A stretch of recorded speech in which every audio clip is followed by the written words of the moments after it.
सुप्रभात। मैं जगेंद्र राणा। आज की हमारी आध्यात्मिक चर्चा का विषय है नाम में नामी यूं बसे ज्यों पुष्प में सुबास।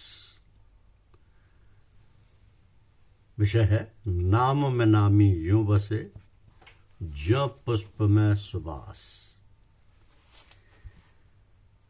देखिए, कहा गया है कि नाम में नामी वाच्य में वाचक रहता है। भक्तों ने भी वर्णन किया है कि नाम देह है, नामी देही है। नाम तो देह है, नामी देही है। ये दार्शनिक पारिभाषिक शब्द हैं। ऋषि मुनि शब्द में ही परमात्मा को ध्याते हैं।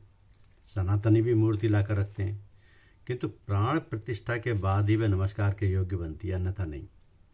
कागज के चित्र वंदनीय नहीं है। गॉड, शिव या अन्य नामों से ईश्वर का बोध होता है। पदार्थ एक है, पदार्थ की ओर संकेत ही प्रधान है। पदार्थ में तो भेद नहीं, स्वरूप के भेद होने से वस्तु भेद होता है, नाम में भेद होने से नहीं। हम लोगों की प्रथा अन्य लोगों से भिन्न है। इसमें नाम भेद से भेद नहीं, किंतु वस्तु भेद से भेद मानते हैं। अग्नि, आग आदि विभिन्न शब्दों से अग्नि का बोध तो व्यापक होता है। रूप देख एक देश में होता है, किंतु शब्द तो व्यापक होता है। देश काल से नाम परे है। रूप की रचना तो मनुष्यकृत भी हो सकती है। तो राम नाम से संकेत ईश्वर की ओर है। कृष्ण नाम से भी यदि परम पुरुष का ध्येय हो तो कोई भेद नहीं। परम पुरुष परमात्मा सब शक्ति में सृष्टा की ओर संकेत होना चाहिए। राम नाम परमपिता परमेश्वर का नाम है। इसमें राम स्वयं विद्यमान है। ठीक जिस प्रकार नाम द्वारा पुकारे जाने पर कोई व्यक्ति चला आता है, उसी प्रकार नाम के प्रभाव से परमेश्वर का आना अवश्यंभावी है। तो जैसे हम किसी को किसी नाम से पुकारते हैं तो वो बोलता है, इसी प्रकार हमारे नाम में नामी सम्मिलित है। केवल नाम दिया जाता है, स्वरूप नहीं। जिस प्रकार बीज कैसे भी रख दिया जाए वो उगता है, तथा जिस प्रकार बीज में वृक्ष, शाख, पत्ते तथा फल सहित सारे का सारा समाया होता है, इसी प्रकार नाम में उस भगवान के समूचे स्वरूप समाये हुए हैं। तो यदि कोई व्यक्ति कहे कि राम नाम कहने से क्या होता है, तो हम उसे अज्ञानी समझेंगे। गुरु मार्ग बताने तथा मार्ग प्रदर्शन करने के लिए होता है। उसका कार्य बीज को बोना है। तो साधक का एक कर्तव्य है कि वह नियमों के अनुसार चले। बीजारोपण एक विशेष प्रकार से तैयार की हुई भूमि में किया जाना चाहिए। उसके पश्चात भी अर्थात बीजारोपण के उपरांत भी नियम पालन आवश्यक है। यदि ठीक प्रकार से देखभाल की जाए तो पौधा एक वृक्ष बन जाएगा, अन्यथा नष्ट हो जाएगा। तो सुदृढ़ निश्चय के साथ सतत प्रयत्न करने से ही सफलता प्राप्त होती है। इस नाम में ही सब नाम समाये हुए हैं। नाम भेद से वस्तु भेद नहीं होता। राम नाम हमारा उपासना का मार्ग है, कोई मत या संप्रदाय नहीं है। ऐसा नहीं कि दूसरे नामों से कल्याण नहीं होता। धर्म में विष्णु का स्वरूप कृपा अवतरित होती है। वह स्वरूप शांति, प्रकाश, ज्योति आदि के रूप में हो सकता है। सर्वशक्तिमान का अस्तित्व है, तभी तो लाभ है। तो स्वरूप सामने प्रकट होने पर गदगद होना चाहिए। सहज से प्रकट होने पर भूख बनी रहती है। बाप की कमाई मिलने पर पुत्र उसका महत्व नहीं समझता। भक्तों पर भगवान का संकल्प स्वरूप धारण कर अवतरित होता है। राम नाम के जपने वाले के पास आसुरी माया तब कभी खड़ी भी नहीं होती है। इस नाम की साधना बहुत उत्तम है। तो यदि परमात्मा का अस्तित्व ना हो तो हमारे आह्वान प्रकट करने का क्या लाभ। विश्वास एक पर हो। वो राम भक्त कैसा, जो कब्र पर भी माथा टेके और दूसरों को भी पूजे। तो पति पत्नी की तरह वह भक्त भी एक से प्रेम करे। भक्ति व्याभिचारिणी ना होकर अनन्य हो। अनन्य भक्ति होने पर ऐसा नहीं हो सकता कि भगवान की कृपा की बदली आप पर ना बरसे।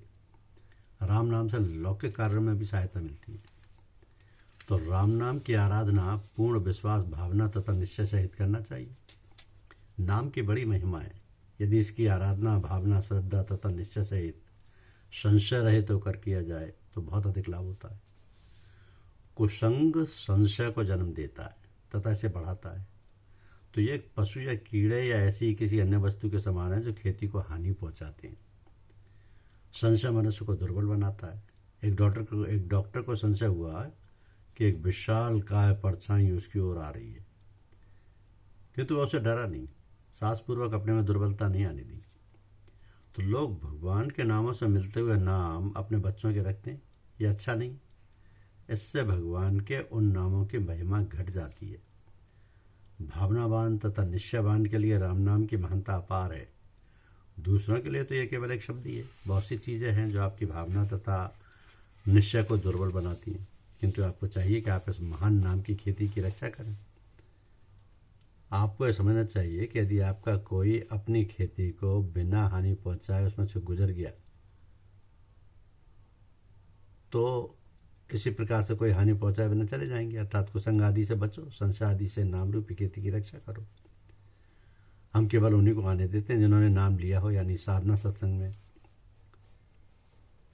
तो राम नाम का पूर्ण लाभ उठाने के लिए पूर्ण भावना, निश्चय और श्रद्धा होनी चाहिए।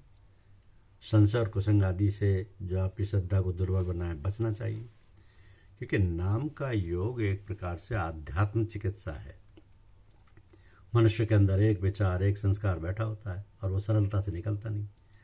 तो जैसे किसी को भूतादि दिखते हो तो उसे कहते हैं कि तुम बोलते जाओ, और बोलते बोलते उसके विचार बाहर निकल जाते हैं और वो स्वस्थ हो जाता है। आध्यात्म चिकित्सा को स्वात्म चिकित्सा भी कहते हैं।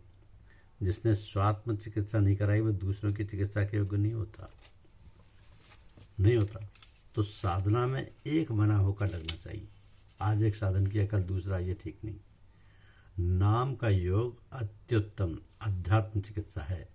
इसमें भगवान स्वयं डॉक्टर हैं। आत्मा को पवित्र बनाने पर लक्ष्य होना चाहिए, केवल शून्य बनने पर नहीं। एकाग्रता भी होनी चाहिए। नाम का अभ्यास प्राणायाम आदि से भिन्न है। इसमें प्राणी नहीं अपितु आत्मा की शक्ति उठा करती है। ये प्राणों में बंद हुई पड़ी हुई होती है और सजग बन जाने से जाग उठती है। तो गुरु का काम है कि शिष्य को जगाए और उसे माँ शक्ति से मिला दे। तो गुरुदेव की दया कृपा से ये शक्ति जाग जाती है और राम का नाम सार्थक हो जाता है। तो भक्ति भाव इसके लिए बहुत ज़रूरी है, क्योंकि ये जो है भारत में लोगों को दर्शन शास्त्र में अधिक रुचि है, जीवन में धर्म को नहीं बसाते हैं। न मालूम कितने लोगों ने ये साधन करते हैं। लेकिन परमेश्वर सत्य चित्त आनंद है, ये हम कहते हैं। परमेश्वर को सत्य रूप में जानना चाहिए। सत्य किसे कहते हैं? वो पहले पद में कहा जाता है कि राम सत्य स्वरूप है। राम सत्य स्वरूप है। तीन लोक तीन काल, जिसकी नास्ति ना हो ऐसी सत्ता जो है वो एक रस है। तो तीनों लोकों में जिसकी कभी कमी नहीं होती, वह सर्वदा विराजमान है, उसका अभाव कभी नहीं होता, वही राम नाम है। धन्यवाद। यूट्यूब चैनल को लाइक और सब्सक्राइब अवश्य करें। शुक्रिया।